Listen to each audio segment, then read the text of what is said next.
Good afternoon, it's Carla. I am here with you. This is take 2 of the Priestess Portal, my story of stepping through the portal of the Equinox ceremony that happened on Tuesday morning at 9:31 a.m. in Searsport, Maine, where I live. So let's see if my internet connection is no. I'm going to keep talking and we'll see what happens. Dang. All right. So I title this conversation, Through the Priestess Portal and the School of Womb Wisdom. Claiming your sovereignty as an orgasmic, wealthy, world-changing woman. Because that is who we became when we stepped through the portal on Tuesday. That is who I became. Now, I already was all of that. I already am all of that for many, many years. And yet there was always a level of not quite ready yet, or do I really have permission? Hi, Corinne. Good to see you. So if you've been following me, you know that I read Vesta. I read Vesta and the Dark Goddess in the Divine Feminine Astrology readings. And I had been noticing, I have been tapping into the movements of Vesta for 13 months. 13 months ago, at the new moon, the Virgo, what it's talking about. At the Virgo new moon, 13 months ago, Vesta was conjunct the Dark Goddess. And so I understood that that was a symbol, that was a signifier, that the priestess archetype is opening that gateway, that doorway into knowing the Dark Goddess. And what the priestess archetype is, she is the one who maintains the threshold. She maintains the doorway. She is a gatekeeper, but she is also the one who conducts people through the gateway, through the pathway from this world, the material world, the mundane world, to the sacred world, the cosmic world, the world that is both deep within and expanded beyond our experience as human beings. And somehow we as human beings, we integrate all of that in our very existence. It is why we exist. It is why we are here. So the priestess is the one who holds that doorway. She shows the way. And priestesses have many roles. There are priestesses who are in the arts, in the healing arts, in medicine, in science, in literature, in education. Within the system that we live in, they are occupying and activating that priestess archetype in so many different areas of life and careers. One of the things that we are working on now, that we are awakening to now, and this has been going on for a lot of my adult lifetime, but it's like urgent. It is like no holes barred, all stops pulled out, full throttle. And that is the priestess and the goddess. The priestess, who is a personage in the world that is not patriarchy. When women were sovereign, when women knew their power, when women were partners with the masculine, and when God was a woman, if God is made in our own image, God was female because the priestesses were the leadership. So this is the moment that we have landed in. And 13 months ago, Vesta tapped into that energy of the dark goddess, the demonized goddess, Algol. And what I believe is that when we look at that which has been demonized, we recognize that she's not simply, that is the lie. The demon is the lie. It was patriarchy's way of destroying and negating the feminine, negating the goddess. And so Vesta opened that door. The priestess opened the door and said, walk through. And that is a two-way door. The goddess comes in and we go to the goddess. So that's something that took place over several months, because Vesta opened that door and then she went into retrograde and then she came back and she opened the door again. And then a few months later, in Gemini, Venus, the goddess of light. She is known as the goddess of love. Her patriarchal vision is, I am the goddess of love. I am the goddess of sexuality. I stand for abundance. And I think she is much older than that. You can look, she is all of that, and then look further. Look back, deeper. She is the great goddess. She is the Queen of Heaven.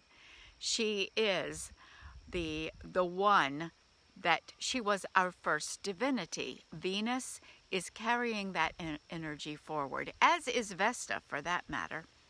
They are both very much older than these figures that patriarchy has given us in the ancient pantheon. So Venus meets up with Vesta, and Venus turns retrograde and then returns. And so I'm looking this whole time saying, when do Vesta and Venus meet again? Well, they met on Tuesday at the exact moment of the equinox, starting at the 17th degree of Leo over into the 18th. It was about a 48-hour merging and union. And the next question I have is, when are they meeting again? And I looked it up and I forgot when it is, but they meet again. They don't meet in Scorpio. Vesta, this is interesting, and this is important. From January, she turns, from around the time of the winter solstice through the next spring, for almost 6 months, Vesta is going to be in her home sign of Virgo. She's going to retrograde in Virgo again.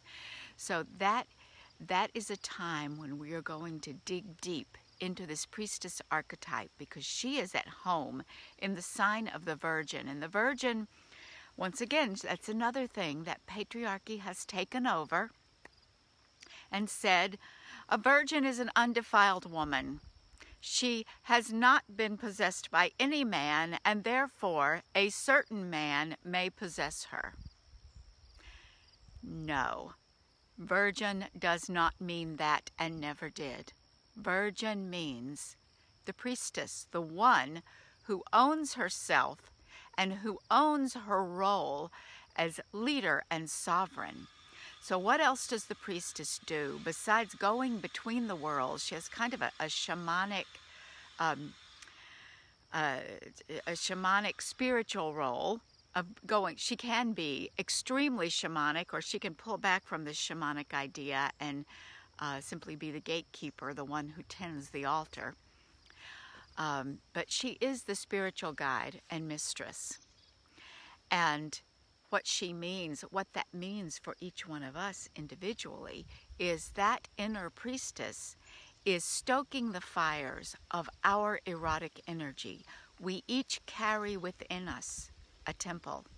That temple is our womb. And the womb is all of the world. It is the void, and it is the infant that grows inside. It is the pure potentiality of all creation and all of life, and it is the power of the gatekeeper. The woman who carries the womb inside of her is the one who decides who will be born, who lives, who dies. Sovereignty over your own life, your own decisions, includes sovereignty over who gets to come through this passage. And who gets to come in terms of your sex life, your erotic life, who gets access to your sex. You are not property of one who can do what they want. You are not spoils of war who gets carried off or abused. You are not a baby maker for the patriarchy or a homemaker for the patriarchy. You are none of that. You are priestess, queen, empress, goddess. And yes, the roles of mother and lover are folded in. But when you look at the examples that we have, the divine feminine, those other roles that patriarchy both elevates and has usurped and used and disempowered simultaneously are aspects of the fierceness of the goddess and the power of the goddess and the sovereignty of the goddess. They are not little things. They are big things. They are major things. And they are areas of life that women have sovereignty over, which means no one, not a law or a church or another human being or an individual, can make those decisions on our behalf. So we are, when I say that we are priestesses in our own lives, we are holding all of those roles. And as I did some study, I just completed the Sex and Sovereignty masterclasses where I looked at several of the disowned feminine archetypes. And we looked at, we looked at 4 of them. We looked at Eris, the keeper of chaos, and we looked at the witch, and we looked at the priestess, and we looked at the good wife. And when I looked at the priestess, I realized she really holds all of the matters of sovereignty, because she is both, she has Saturn qualities of holding the container of ceremony, the container of the temple. Temples are structures. They can have different kinds of structures. She's part of a hierarchy, to be honest. She is a leader. And while the priestess and feminine leadership may look fundamentally different from masculine and patriarchal leadership, there can still be a hierarchy. So I'm not going to deny that there is a place for that. So how does that apply to your own life? Well, for one thing, the hierarchy puts you not necessarily on top, but at the center. So that's something that I teach in Sex and Sovereignty, not Sex and Sovereignty, in Sex After Menopause, teaching women to put themselves at the center of their sex life, because they may have gone all the way through to midlife and older and put someone else at the center of their sex life. So that's an example. So the priestess is holding the center, and your center, your womb, that is where it's grounded and where it connects, where you connect to the earth and connect to the cosmos. So the priestess is holding that space, that circle, that vessel. She is mistress of the altar. She tends the altar. She renews and refreshes the altar. She keeps the flame burning on the altar. And then the temple requires administration, because the temple has buildings, metaphorically perhaps.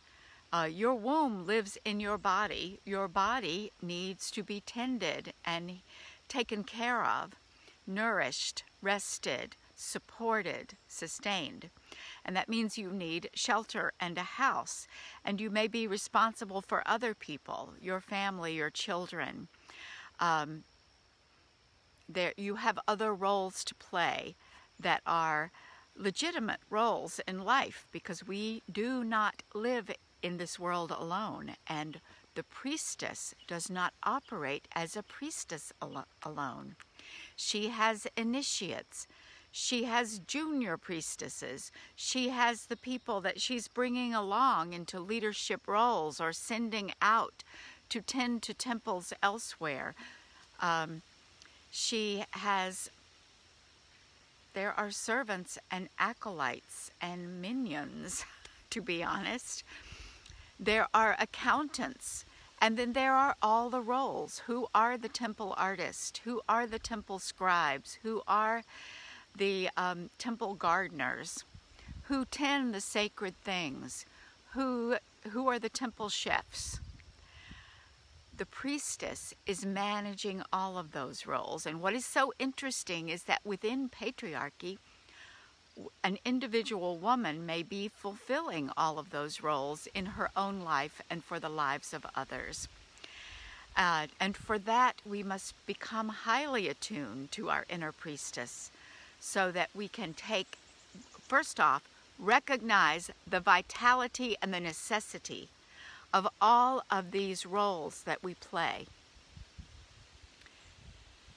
We work ourselves to the bone with no compensation, no acknowledgement, crumbs of gratitude and appreciation on a good day, and always, always tearing ourselves down, saying we are not doing enough or we are not enough.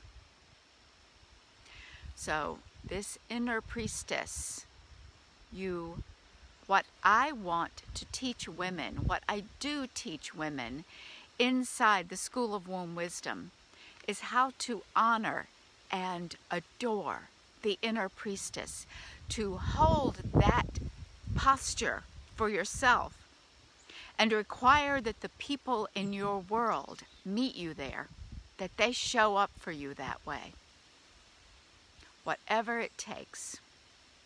And this is an act of supreme self-love and an act of love that ripples out so far beyond where you can even see its effect. This is an act of world-changing love. And notice it starts in the center. I did a from top down, but I can also do the from down up. So this is the work that I have been called to do.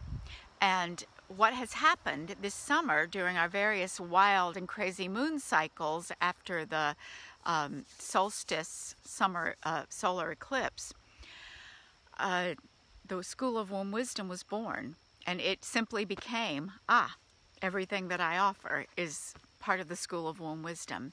And I have been simmering and saying, well, what does that look like? Well, it looks like it is, and still in evolution, but here's one thing it looks like. It looks like a Womb Priestess training. And it looks like beyond that, cosmic womb training, initiation. And it looks like beyond that, something that I don't even know what it is, but I'm going to step back, because Womb Priestess training, this is what I have been called to do. It was what I was charged to do by my priestess during my initiation 20 years ago. A path I stepped on 20 years ago was teach this to other women. Every woman on the planet needs to know the power of her womb. She needs to know how to womb center to access this power. She needs to know the multi-dimensions and levels of this power that is within her. It is your birthright. It is natural. And it starts with sexual healing, because sexual wounding and sexual co-option and sexual commodification and sexual usurping of power have been the ways that women have been wounded, suppressed, oppressed, and diminished. And we learn to do that ourselves. They taught us how to do it. They taught our mothers how to do it. It has been passed down through the generations. And now we are part of a generation, a sequence of generations alive on the planet right now, from maidens to crones, who are saying, no more of that. I own my sex. I own my pleasure. I own my body. I own my reproduction. And try as you will, you cannot have it. So that is the first level of the healing work. And the second level is, well, what do I do now that I've got that power back? What do I do with this? Do I just go back and do the dishes? Well, there is an element of chop wood, carry water. That's what I discovered on Tuesday morning. There's a story to tell there. So,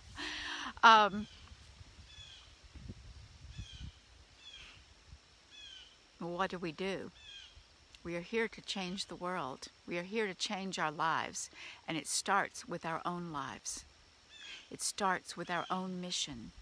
It starts with knowing what we came here to express, who we came here to be, and recognizing, I'm going to go back to this metaphor of our bodies as the temple, and our soul dwelling in this body, and saying, this soul, one of the ways that she exists in the world is as priestess.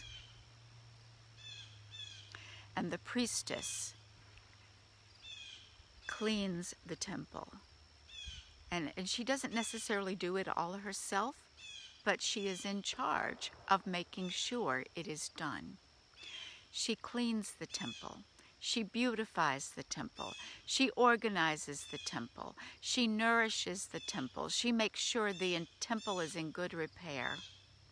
As priestess, as the one who holds space for the ceremonies, who goes through the cycles of the day, of the moon, of the seasons, of the years, of the great initiatory moments of our lives, these portals of birth, of first menses, of first sex, of first orgasm, of giving birth multiple times, of changing to the next phase, of becoming wise woman, what we call menopause in this medicalized culture, of becoming the blood holder, of tapping into the cosmic orgasm and the cosmic womb, where we are giving birth to deep wisdom that the world needs.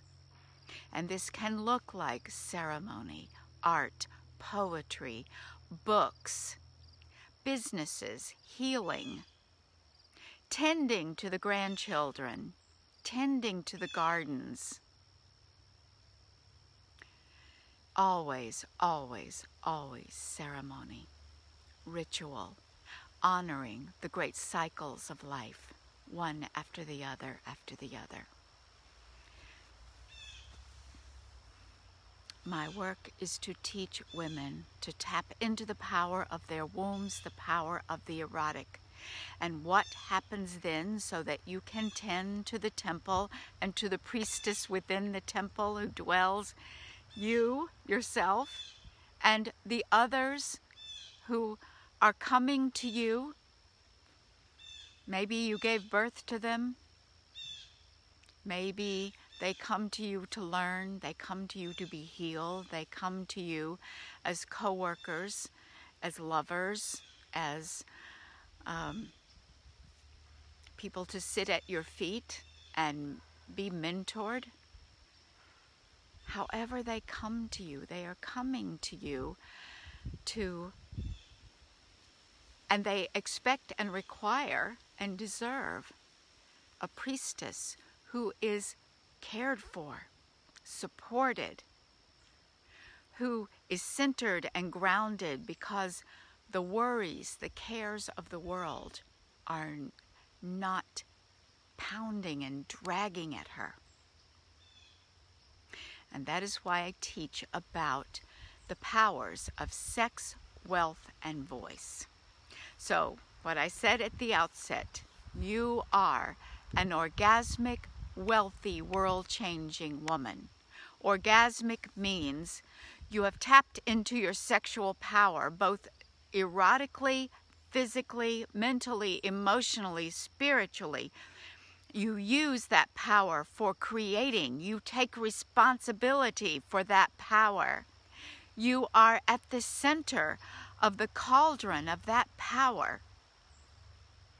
And you use it first for your own nurturing, and then for making your world, which you can, at choice, share with others.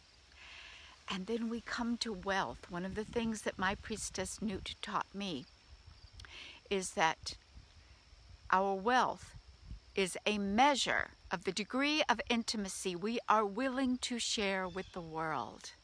And that is a mysterious kind of mind-bending statement, but it has to do with, here I am with my orgasmic, sexual, erotic, creative energy.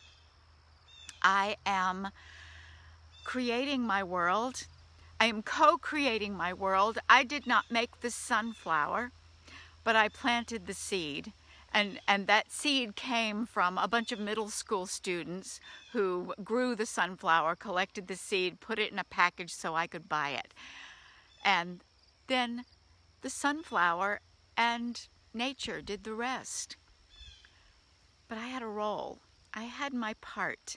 And I continue to have my part, because I am absolutely convinced that that sunflower responds to my adoration, love, and appreciation.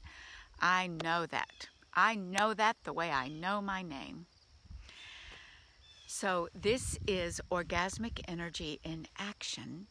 And then that orgasmic energy becomes shared with the world through this system, this exchange that we identify as wealth.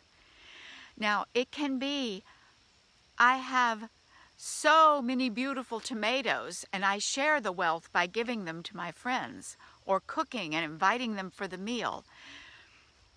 It means that if I turn this around and you could see this mound of asters that I'm looking at, I've never seen them so glorious. This is an aster year. I share that. That is a wealth that I share. That's why I'm doing this live stream out here, to share my garden with you, to share the sunshine with you. And then there is the element that turns it into money. Money is energy, and it is energy that can take many, many forms. And I'm kind of old-fashioned, and I like cash, and I don't object to a debit card, and I like I like the things that money can buy. I like the fact that I can pay a mortgage and have this land. I like that I have a nice phone and I can pay for internet. I like money. And money is incredibly useful. And the more money that is flowing into my hands, the more I can care for myself, my health, and the more that I can support other people who need money to flow into their lives.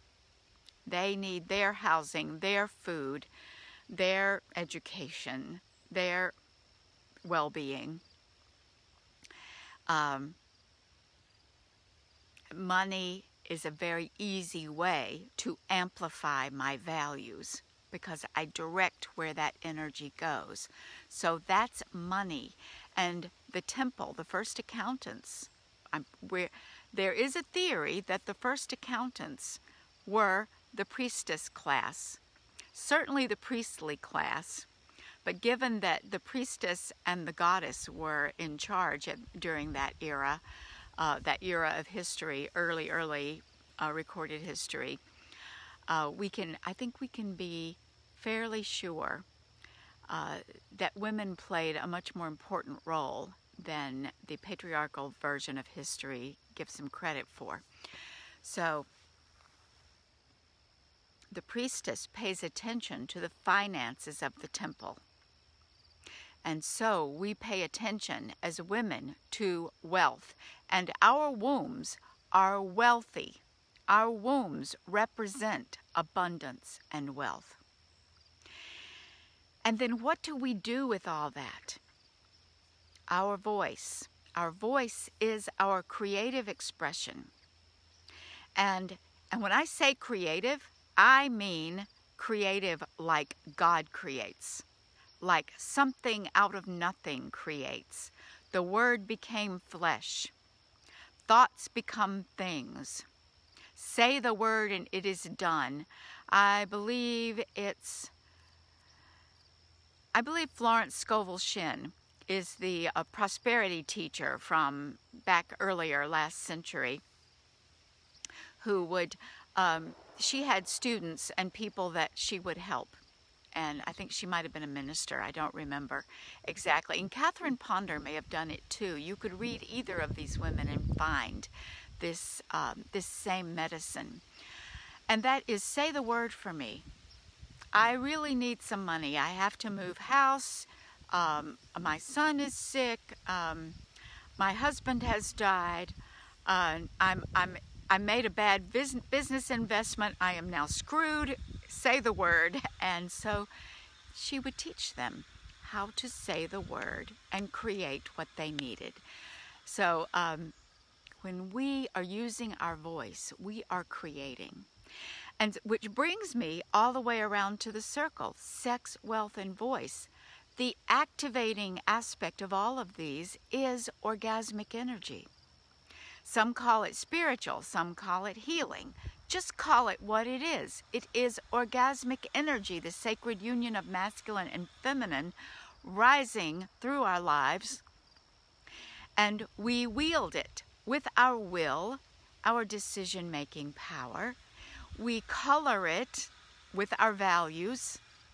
We create it by filtering it through our desire. And our desire is unique to us, and our desire matters. Our desire says, this is what I prefer. This is what I came here for. This is my God-given gift. Oh, it's a big topic. This is the work of the School of Womb Wisdom and the Womb Priestess initiation. And I wanted to introduce this to you because on Tuesday morning, I stepped through the portal. I did a ceremony with my ancestors. I slept out under the stars. I had a fire with my friend and neighbor, Linda. And I tapped into all of the women's circles that I am a part of, and I called all their names. May have been your name. You can consider your name called because there is no time. And I slept under the stars. I was awakened as Venus rose, and I took her back into dream time with me, and then I got up. And in the time frame, like the half hour before the exact moment that the sun crossed into Libra, I sat with my ancestors. I sat with Vesta and Venus in the sky with the sun, and I went to the gates, and I offered a gift, and I offered a prayer, and I said, I accept this challenge. I accept this mission. I step through the portal. And in so doing, I ask for your help to help me create the School of Womb Wisdom and the space for women I do not know yet, to step in and begin their sexual wealth and voice healing journey. Some of them will become womb priestesses. You will be called as I was called to teach. You will be charged as I have been charged to teach and to heal. Some of you are here, will come for your own healing, and then you will take that empowered into your work in the world. I welcome you.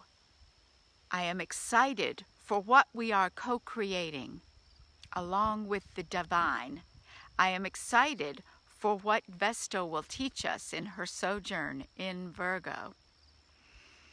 I am excited for what the goddess is calling you to. I'm going to tell you, the first place you can go is the Womb Wisdom Portal. That's the front porch, kind of the courtyard. The courtyard in which everyone is welcome. You can come in off the street. I have to close this up, but you can come in off the street, sit and have tea, have a libation, meet others of like mind. And then there is the invitation to ascend the steps to the porch and to begin your deeper healing and learning journey. And from there you have the invitation to step through the doors of the temple and carry on, to go deep, to go wide, to go far. Thank you for being here with me. I'm going to put a link to the Womb Wisdom Portal in the comments, and you can also go there by visit group.